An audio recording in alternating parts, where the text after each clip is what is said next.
शुरू अल्लाह का नाम लेकर जो बड़ा मेहरबान निहायत रहम वाला है।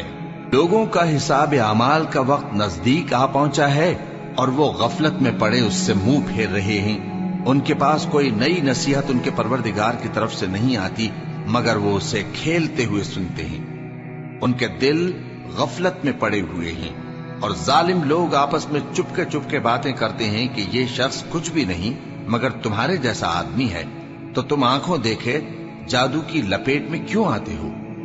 पैगंबर सल्लल्लाहु अलैहि वसल्लम ने कहा कि जो बात आसमान और जमीन में कही जाती है मेरा परवरदिगार उसे जानता है और वो सुनने वाला है, जानने वाला है। बल्कि जालिम कहने लगे कि ये कुरान परेशान बातें हैं जो ख्वाब में देख ली हैं।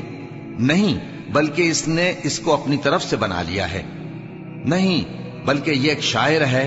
तो जैसे पहले पैगंबर निशानियां देकर भेजे गए थे उसी तरह ये भी हमारे पास कोई निशानी लाए। इनसे पहले जिन बस्तियों को हमने हलाक किया वो ईमान नहीं लाती थीं, तो क्या ये ईमान ले आएंगे। और हमने तुमसे पहले आदमी ही पैगंबर बनाकर भेजे जिनकी तरफ हम वही भेजते थे। अगर तुम नहीं जानते तो जो याद रखते हैं उनसे पूछ लो। और हमने उनके ऐसे जिस्म नहीं बनाए थे कि खाना न खाएं और न वो हमेशा रहने वाले थे।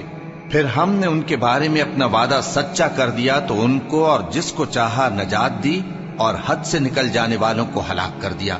हमने तुम्हारी तरफ ऐसी किताब नाजिल की है जिसमें तुम्हारा तस्करा है। क्या तुम नहीं समझते?